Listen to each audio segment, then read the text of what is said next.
Hit it. All right. Coming in clean for the big 4-0 mark.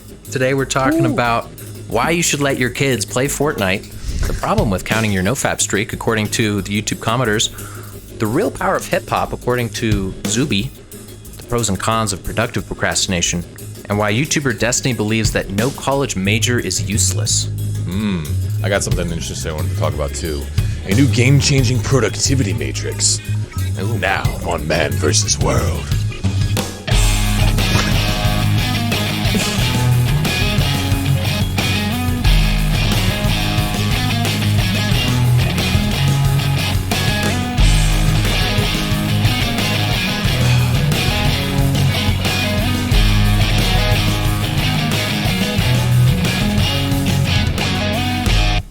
Welcome, everybody, to Man vs. World. I am your host, Mark Queppet, anti-escapism coach extraordinaire, and I am joined today by my far less far more hairless, Pete. How's it going, man? Going great. How are you, man? I'm doing good. Bold move going hardcore buzz cut in the winter. Oh, yeah. Yeah, I didn't anticipate. It's colder than you think, isn't it? Yeah, it's cold. You got to become a hat man now. Yeah, I do. Be like Tim Pool. No, I'm gonna make you sign something contractually that you're not gonna just be a beanie guy. No beanies. No beanies. No beanies. Nah. Oh, Some man. beanies are okay, but I like this one. My mom made me this one.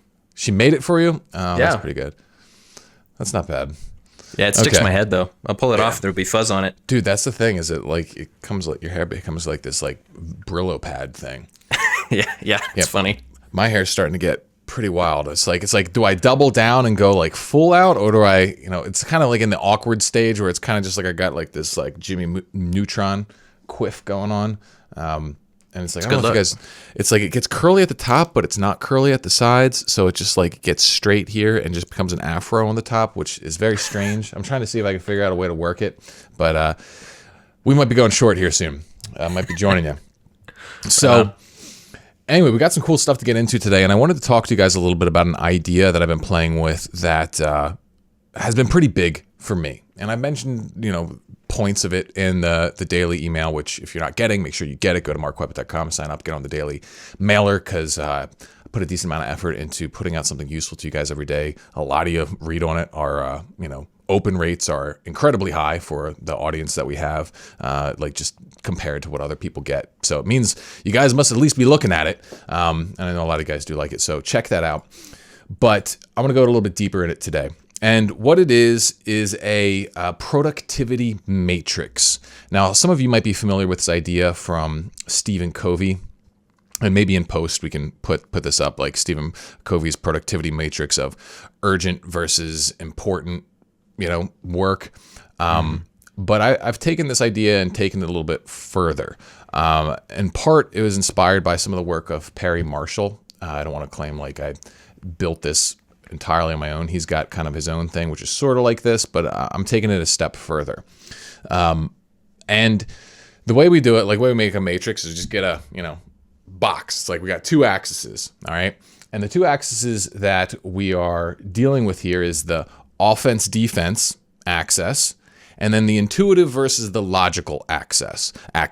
And learning how these break down in terms of productivity in your life has been really eye-opening to me, because I think most of us, we over-focus on one quadrant of productivity, and that just leaves us completely flat. It screws us over, and I've failed on this in like every way possible, and I'm realizing now that that I have these categories. I can very easily see if I'm cruising for a burnout, where I'm overloading myself or something, or I'm cruising for a stall out where I just run out of like motivation and steam because I just don't like what I'm doing, etc. So let me start by breaking down like what these different axes are. So the first one is the offense versus defense category.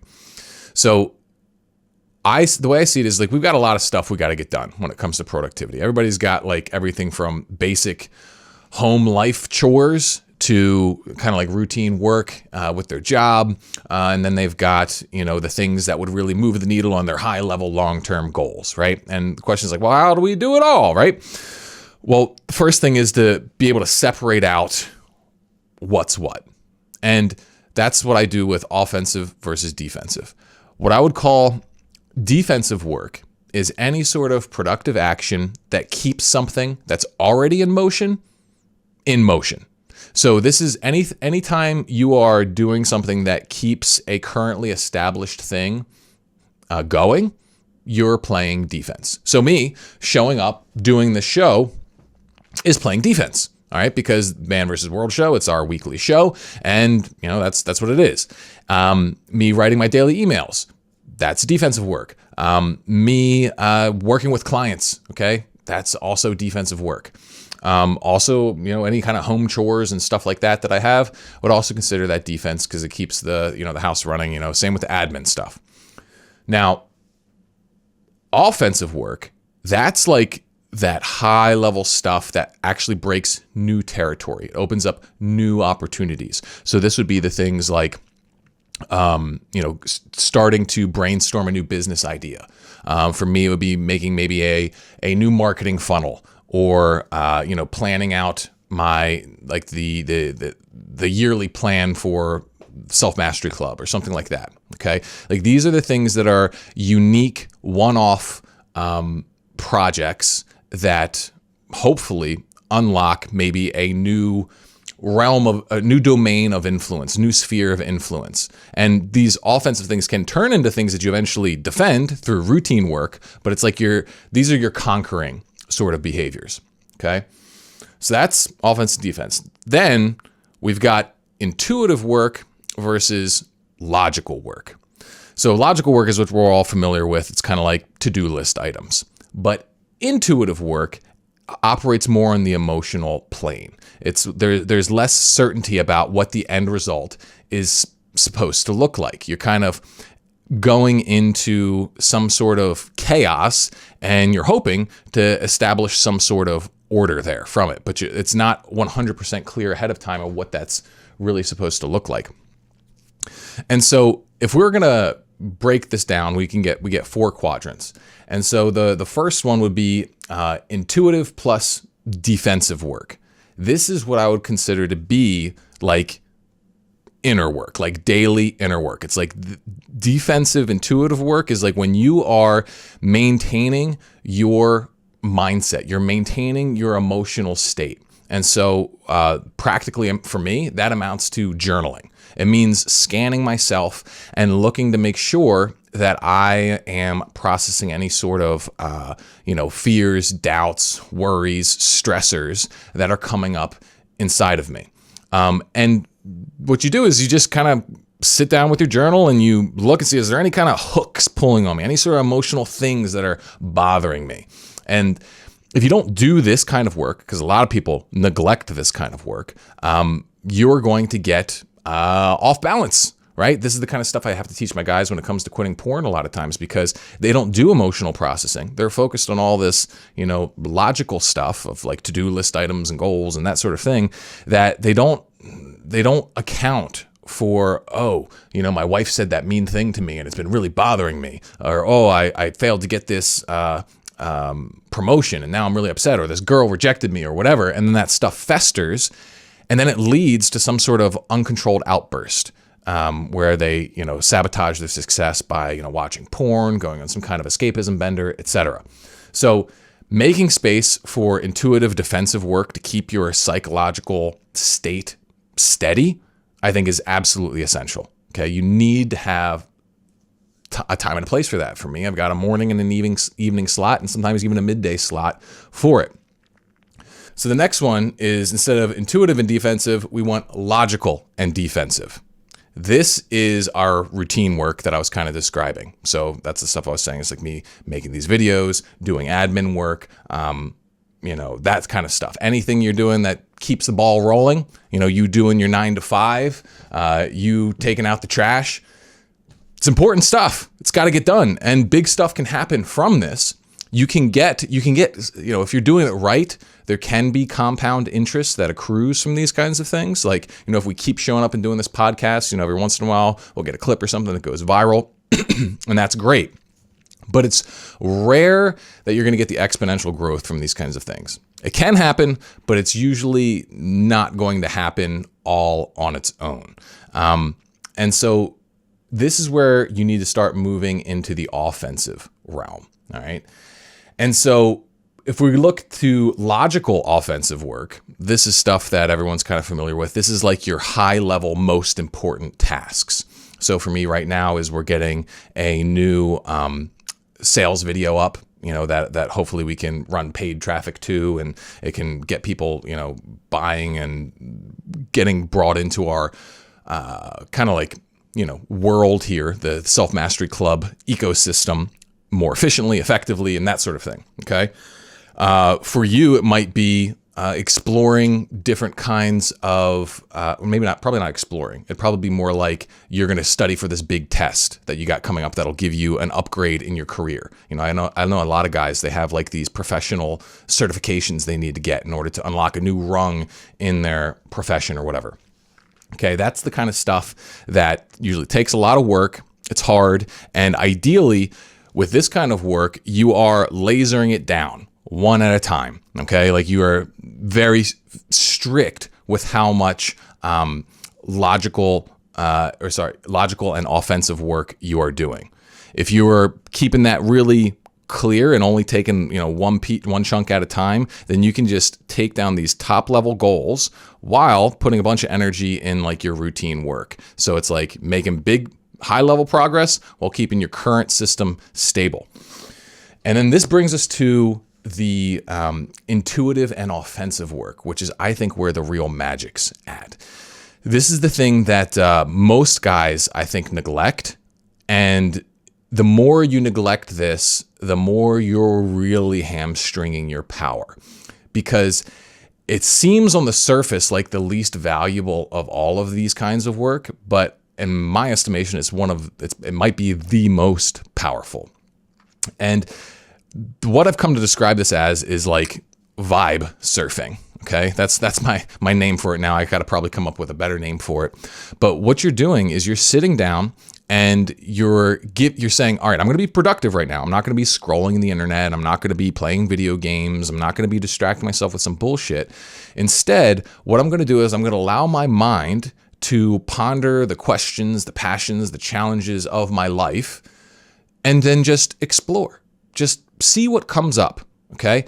And what I've found is that when I create space to do this kind of work, I find huge breakthroughs, right? Like that's literally how I came up with this idea here. This is how I mapped it out, because I was doing this and I was sitting down and I was just like, there's something here. I'm realizing there's like, all these different kinds of productivity, and I just started playing around with it. And I was like, oh, well, we could separate it into offensive, we can separate it into defensive, then we can put it into intuitive, and then we can put it into logical. And when you do this, like it's kind of like you're just following your muse. You're just surfing that thread of curiosity and interest.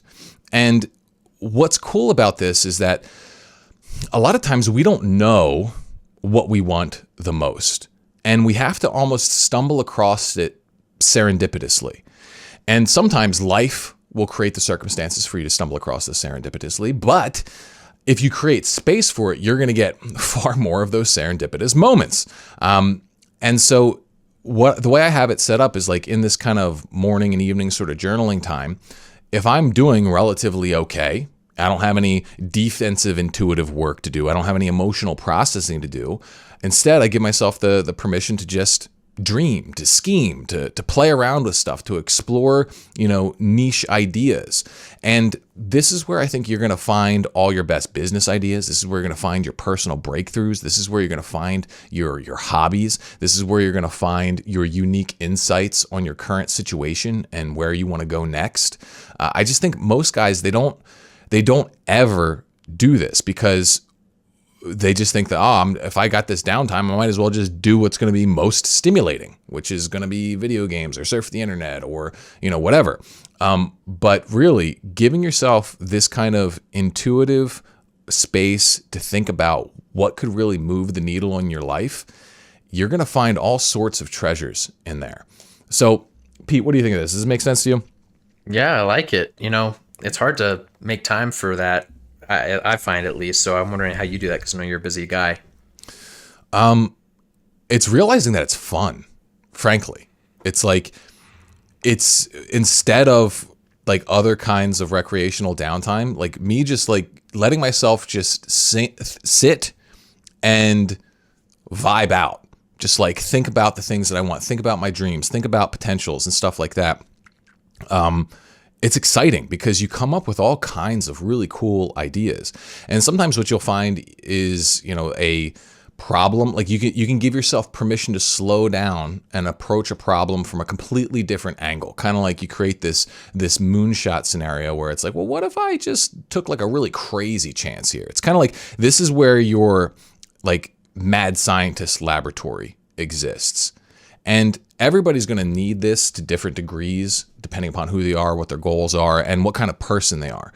For me, I'm like I'm a very creative person. That's like what I love to do. And so for me, this kind of work is actually really fun and interesting. For other people, maybe not so much, but I still think that if you give yourself permission to just play around with wild ideas, interests, passions, musings, and you just give your space to write it out, explore it, click around, write some stuff down, and you do this regularly, you will find all kinds of hidden treasures. I think that, what is it, Perry Marshall, he refers to this, he doesn't define it as explicitly as I do here. He calls it more Renaissance time, where it's like you can spend time in prayer, you can journal, you can, follow an interest or whatever. Yeah, I think this is indispensable. And if you do not try and balance these quadrants, then something's going to get out of whack. Like if you go all like the desire of the hardcore rise and grind kind of guys is they want to be putting as much energy into that offensive logical work as possible, just like nailing down those super top level goals nonstop, blah blah blah. And like, yeah, of course you want to be putting as much energy into that as you can. But if you don't take care of the stuff that's currently going in your life, you don't play any defense, well, your emotions are going to collapse or your systems around you are going to collapse. So you need to be playing some defense. And if you are only working so laser focused on like one area of like supreme clarity, then you're definitely like just not going to get surprised. You're going to be cutting yourself off from so much other creative opportunity that can float into your world. Now, there's got to be a balance. There's got to be a tension here so that you're not constantly, chasing the next shiny thing like a squirrel. But if you do have this imbalance, I believe that this is the optimum state of productivity where you're going to be stable, you're going to be keeping your stable emotionally, you're going to be stable in your current lifestyle, you're going to be making progress toward your high level goals, and you're going to be unlocking what those high level goals are and how you can actually get there in unique and faster and more compelling ways. So yeah, I'd love for you guys to try this concept out, create some space, see what happens if you give yourself permission to really just like vibe out in a productive manner. And I'm curious what comes up for you. Right on. All right. Well, the next thing I wanted to talk about is there's been some further disagreement regarding tracking PMO free streaks. And so we talked about this last time where I was saying don't like not tracking your streak is dumb, basically. But then we got some pushback. So what do you say? He says, "Hey, Mark, casual listener here. I have to disagree with you about counting. When I counted, all I ever felt was like a complete failure after a relapse." He's talking particularly around quitting porn. And as if I was back at square one again. Counting gives us the illusion that time alone is what determines our recovery. Once I let counting go, my days without relapse grew longer as I got out of the one day at a time mindset. I like to think of it as someone who is determined to become a millionaire. If you spend every day checking your bank account, all it will do is give you performance anxiety. If, on the other hand, you start to put in long work days and don't let yourself rest until you pass out on the couch from exhaustion, you're much more likely to achieve the goal. This makes sense to me, at least. Okay, so that's pretty much the gist of the comment. And I got to disagree with this, man. And I think that most people who have actually succeeded would disagree with this. Like there's this, it's pretty standard. Like if we're just going to look at it from a business perspective, that you got to be tracking what they call KPIs. Okay.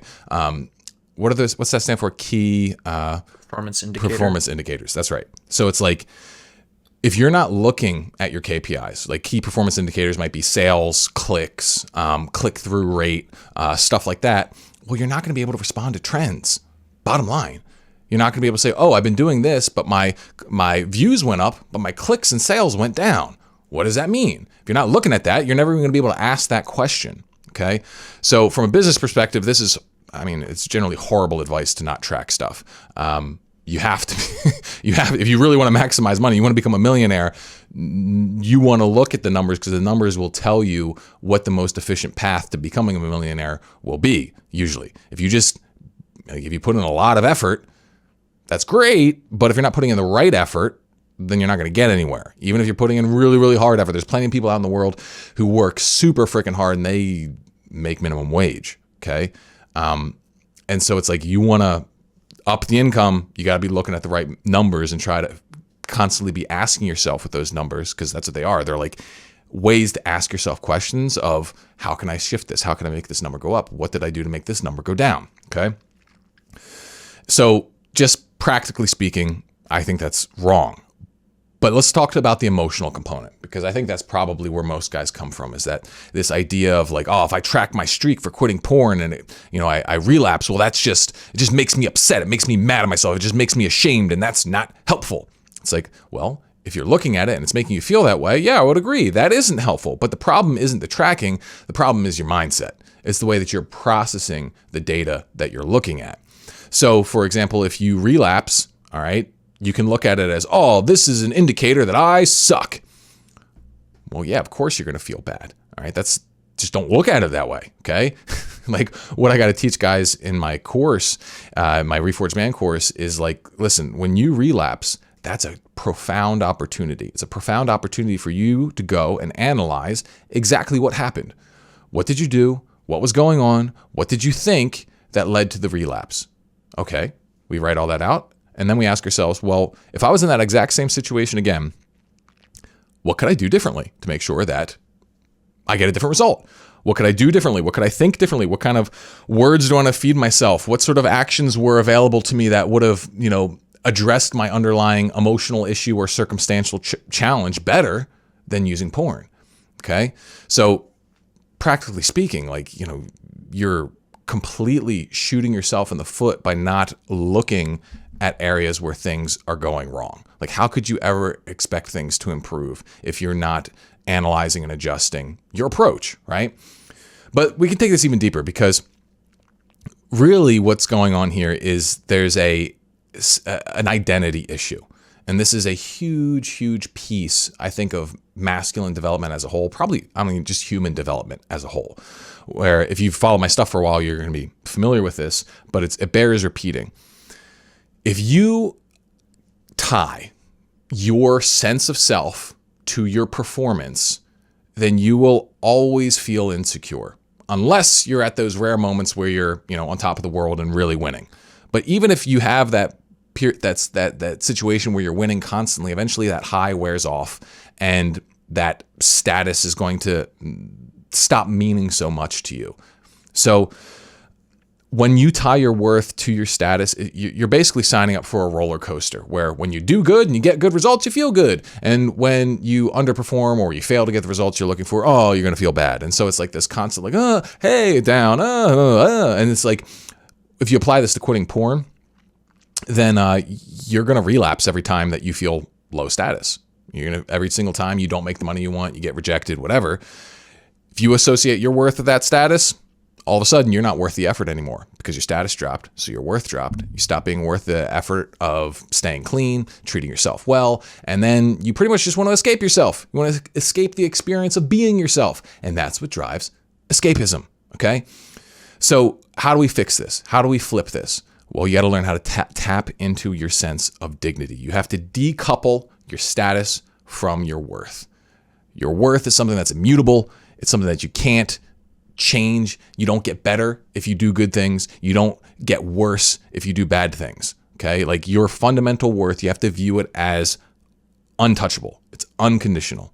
And when you can do this, you can look at your stats, whether it's your bank account, whether it's your rebooting streak, whatever, and you can see if it goes down, you can remind yourself, well, guess what? That doesn't define me. That doesn't define me. Just because I did poorly, that doesn't mean that I am bad. Yes, maybe that doesn't represent who I want to be. Yes, maybe that actually induces some pain, but it's not the pain of not being good. It's the pain of being at odds with the goodness I already have. Okay? And that sounds like maybe a semantic thing, but it's actually a very deeply psychological one that completely changes your experience of the issue. So, mindset is a huge part of this. If you want to be able to perform your best, you got to track the right things. You got to pay attention to the right numbers. That's just the way it works.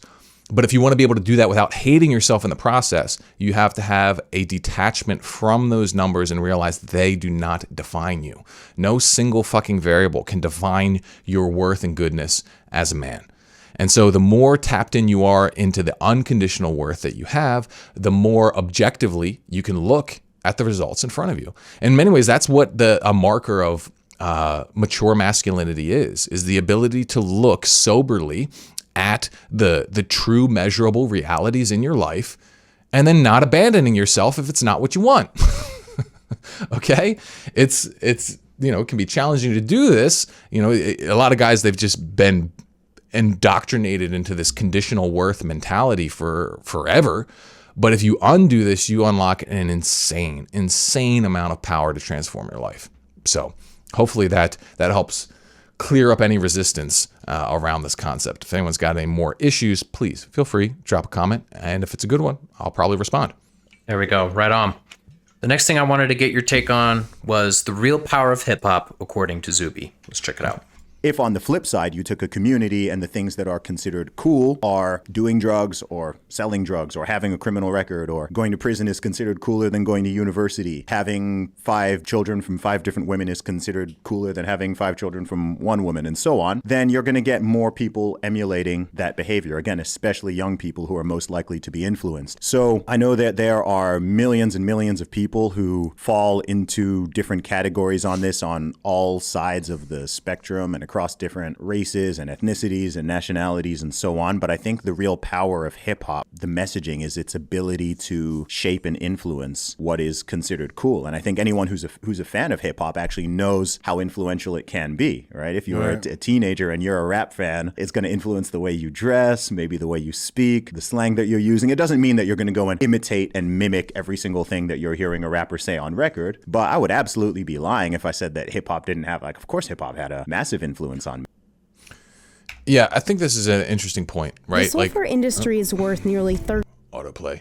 I think this is a really powerful thing to understand if you're a creator, is understanding that when you become a creator, when you become someone who is willing to put content out there, is that you are in some shape or form trying to shape the values of the people that you are interacting with. All right, even if it's just in the confines of your own art, even if you're just writing fantasy novels, you are trying to create characters that people sympathize for in one direction or another, right? It's like, do you want them to, are you having them cheer for a villain with low, moral character and value, right? Or are you having them cheer for someone who is, admirable, someone that they can learn from, right?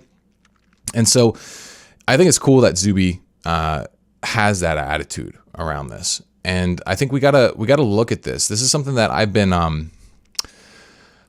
thinking a lot about personally for a while in terms of like, what kind of content am I feeding myself? Because as much as I would like to believe that I am, the master of my own psychological domain, the reality is like, you can't escape the truism of or the adage of you are what you eat. So if you consume a lot of lowbrow content that values things that actually aren't in alignment with your highest values, well, you're definitely not strengthening your highest values, okay? Now, the extent to which you are hurting them is debatable, but you're not strengthening them. So it's like if you're someone who is, very interested in being a moral person, but you listen to music that primarily glorifies things that are very immoral, well, I mean, what's going on there? It's like, what do you think is going to happen to you? Yeah, you might get a pump, you might get a high from the music, from the lyrics and everything like that. But is that the kind of high that you want to train your brain to cultivate, right? So I've been slowly like scaling out a lot of content that doesn't really vibe with me morally, ethically, spiritually, even. Like I used to.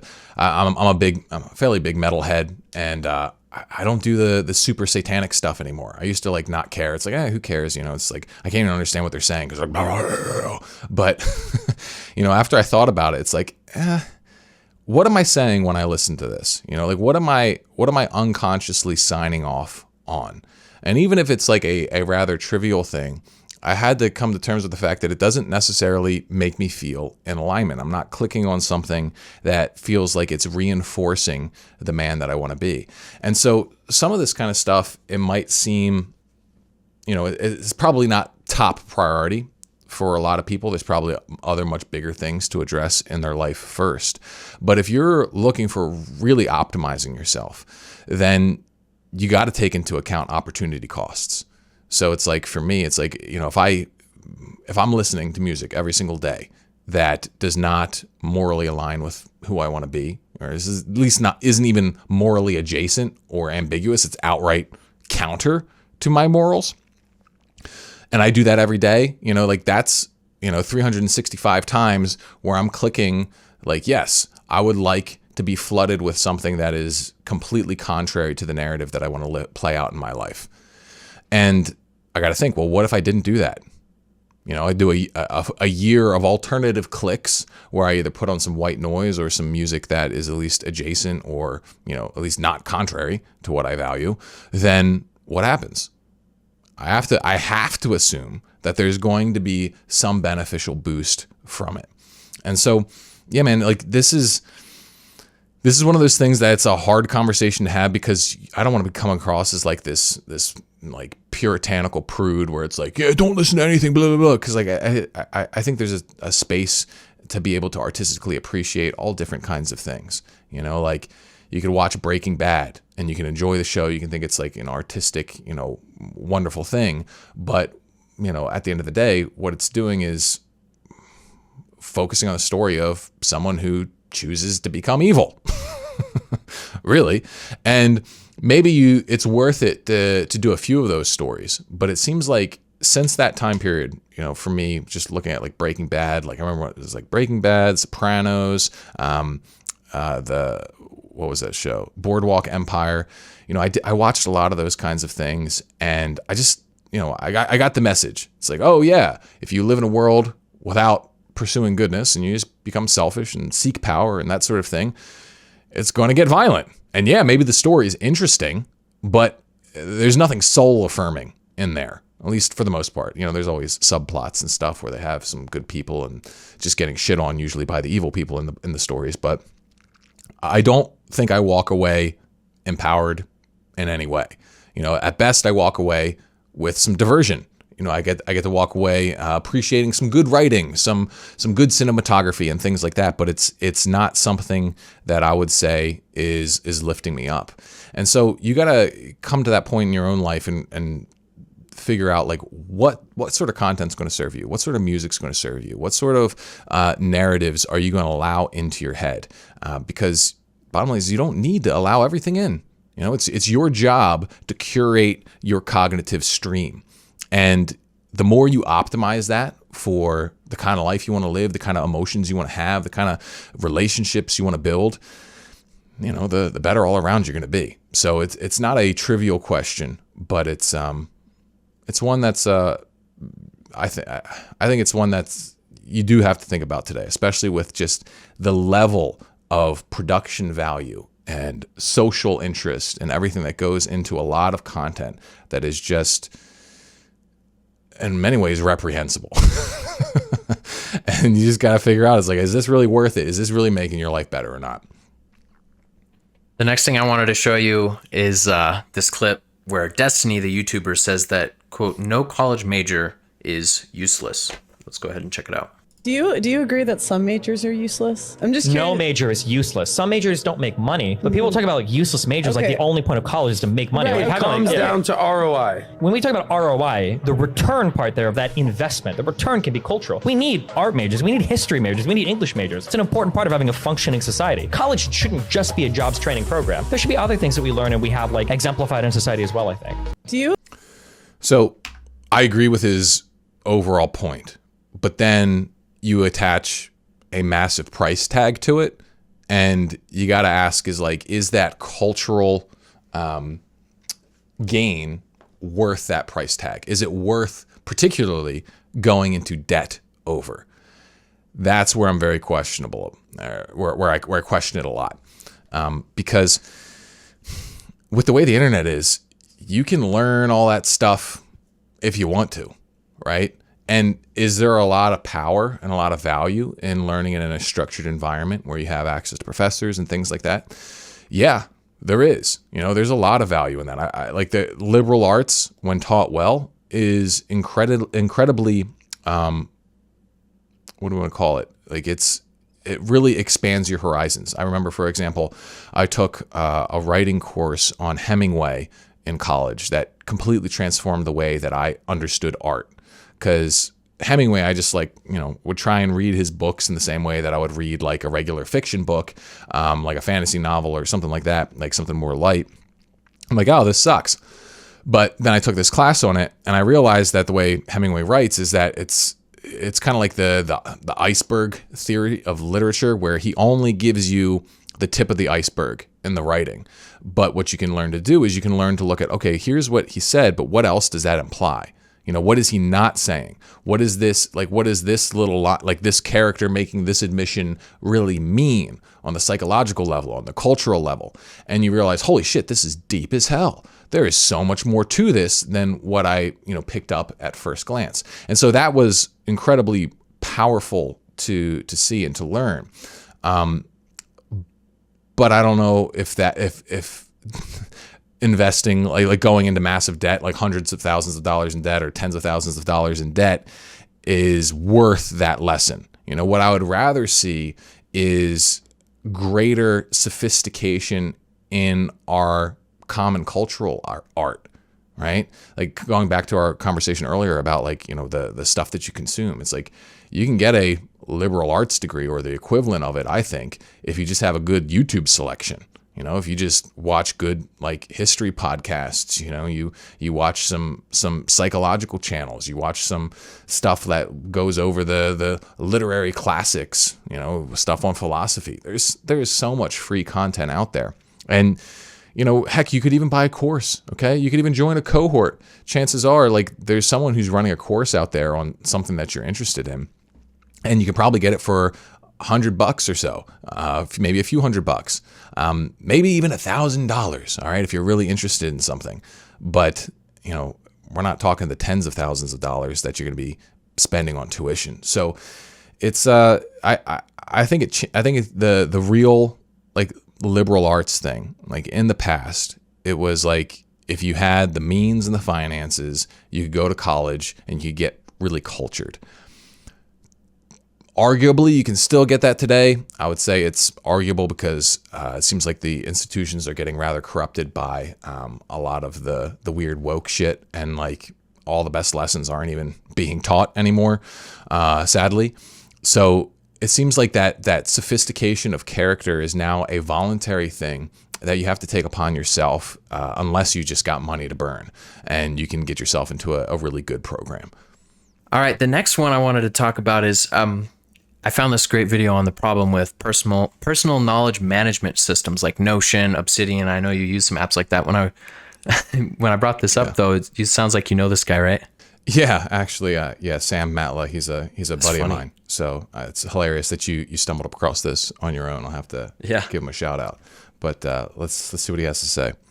First of all, personal knowledge management makes you feel smart. The first time I used Jerome Research and played around with bi-directional linking, I thought I'd found the meaning to life. I thought this will change everything. And as I added notes and added these bi-directional links between terms and concepts and words, I felt like a genius. I even looked down upon people who were still using peasant tools like Evernote and Apple Notes that didn't have this functionality. But it didn't take me long to realize that I actually wasn't doing better work. And that just because I felt smart, it didn't mean I was being smart or becoming smarter. The takeaway here before we move on is that creating complex systems for note taking makes you feel smart.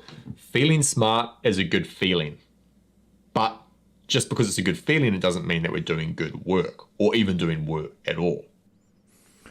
Yeah, he's got a great point. There is a very esoteric website called outlinersoftware.com. And I have spent a lot of time on that website, and it's for a bunch of other, it's for like knowledge workers primarily, for people who like to fiddle around with their knowledge management tools. And they have a term on that website called crimping, CRIMP. I forget what that stands for, but it basically just means fucking around with your knowledge management system instead of doing actual work, like switching all your notes from one platform to another, to another, to another. And I've definitely done that. You know, there was a period where I was like obsessive about this because I just felt overwhelmed with the amount of stuff that I had to do. And I just felt like, oh, the problem is my organizational system. And in part, it kind of was, but really it was down to two other things. It was that I was, well, a couple other things, three other things. It was like I was trying to do too much. My systems were bad. And I just wasn't doing the work that would relieve my anxiety. And so recognizing that, I knew that, okay, I had to become more rugged. I had to be willing to be in a state of more mess and disarray, and just do what I needed to do in that state of mess and disarray, while letting the systems kind of evolve over time. You know, it's like, if you got something that's good enough, great, roll with that. And then if you can find ways to make incremental improvements, fantastic. Eventually you'll have a clear picture. If you need to completely switch your system around, you can do it, right? And at that point, at this point now, I've got like a really, great system that I haven't really messed with for a couple of years, where prior to this, I was, constantly fiddling with shit. And in fact, if you're interested in seeing how I do it, I use the tool Obsidian, which is probably overkill for a lot of people. But me, as someone who writes a shit ton of stuff, email a day, courses, I got to keep track of business, everything like that, is like, the more complex system that you are working with, the more complex system you'll need to manage it. But like still, the ultimate goal has to be around simplicity and execution, because those things go hand in hand. It's like the more simple your system, the more easy it is to execute on it, even if there is some manual labor involved. Like, for example, like something where it's like people trying to make a super optimized system doesn't necessarily make it the most effective one. So like me, I will write out my daily to-do list every day. And the way I do that is by looking at my weekly to-do list. I don't worry about trying to figure out how I can make the weekly to-do list automatically populate my daily to-do list. It's like, oh, I don't want to have to rewrite it. I shouldn't have to rewrite these tasks. But what I found is that manual step of looking at my weekly to-do list, which is just like, a note or a document, and then peeling things off of it and putting it into my day, that actually loads it into my brain. All right, a lot of to-do lists, it's like you write out your weekly to-do list and then it'll automatically show up on your day each day. But when you show up and you look at that auto-generated to-do list, it's like you have no connection to what's on the page. And so it's like, in some ways, automation and sophistication works against you in the realm of knowledge management. And so, I agree with Sam here. End of the day, you can't be chasing like that feeling of sophistication. You have to be looking at results, bottom line. And if you happen to be interested in my system for how I do manage my notes and to-dos and everything like that, you can check out the Self-Mastery Club, which you can check out in the link below. And in there, I have my course, Man on Fire, where I show you how I set up my Obsidian tracker, which is I'm very, very happy with. But yeah, Sam's core point, right on. All right, last but not least, I wanted to show you this clip of Jonathan Haidt on the Tim Ferriss Show discussing why he regrets not letting his son play Fortnite. Let's check it out. The one mistake I made was that when my son wanted Fortnite in 6th grade, and we said no, because video games can be addictive, But now that I've dug into the literature a lot more, now I see that, yes, a lot of boys do get in trouble from video games because they're on it so much. They're addicted to it, and it pushes out everything else. But a couple hours a day for boys to be in a group that's battling other boys, it turns out that's actually a good thing. And my son was somewhat cut off in 6th grade. Good in what respects? How is that assessed? Just in terms of acting as a release valve for aggression or social cohesion? Group dynamics. So the release valve idea from Freud does not end up being true. Kids don't need to blow off aggression. It's not like that. It's rather that girls and boys each need to practice their gendered behaviors. This is what play is. Play for all mammals is a way you practice in childhood the skills you'll need as an adult. And so boys and girls have very different play. Boys tend to break up into groups to compete with other groups. And multiplayer video games allow them to do that. So I'm not saying these are great. I'm saying ideally the kids should be out having adventures. But given that all the kids are home, they're not allowed out until they're 11, 12 years old. So at least a multiplayer video game allows them to be part of a group. Now, it's not a very creative group. The rules are all set by the company. So it's not like video games are anywhere near as good as being out on their own. But they're not bad until it gets to be heavy. I think I agree with him. It's like I had a lot of fun playing a bunch of video games as a kid. I played too many, for sure, but I also did spend a lot of time outdoors. I spent a ton of time building forts, playing basketball, running around in the dark, pretending we were, on missions and shit like that. And that was awesome. That's like, that was incredibly, incredibly useful and powerful. But there's something unique about, like, he poo-poos video games as completely inferior to that, spontaneous, free, creative play. And I don't think that's entirely true. It's just different because video games with their set rule sets, what they really teach is optimizing for a specific goal, because that is its own specific skill set. And we will regularly be running into scenarios in real life where you're going to have some constraint. You're going to have some enforced like rule set.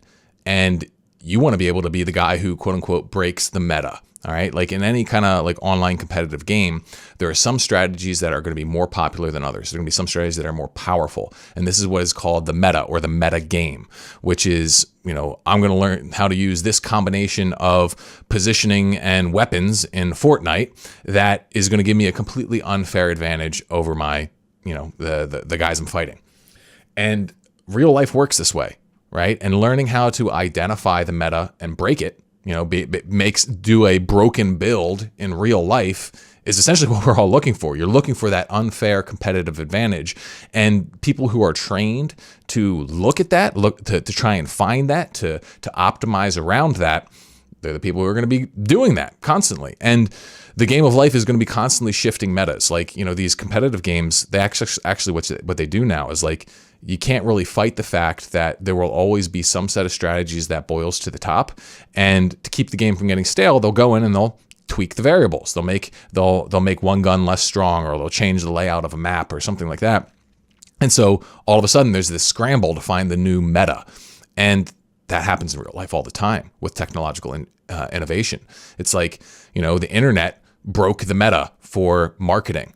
And it's getting constantly broken but when, different forms of advertising come in, different platforms come online, different strategies become available. Like, now streaming media, us being able to do long form conversation is something that's a new thing. And eventually where there's going to be VR, there's going to be, I'm going to be able to fire Pete finally, and I'm going to be able to have GPT be my co-host. And,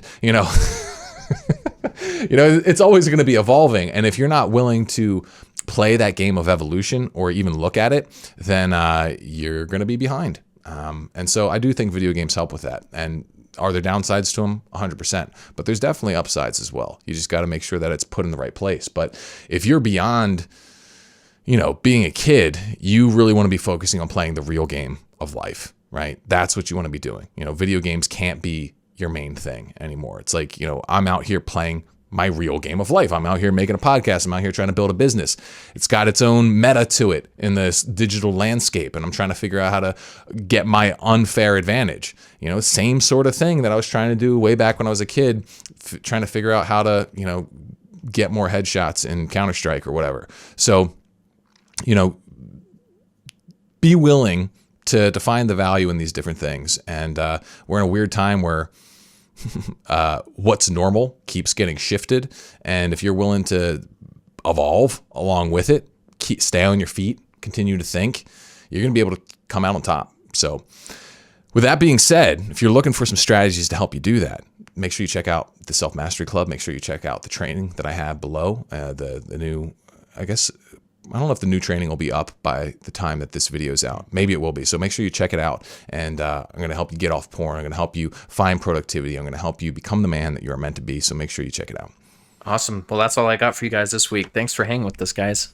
Yep. Thanks for being here. Ooh, yeah. See you on the next one.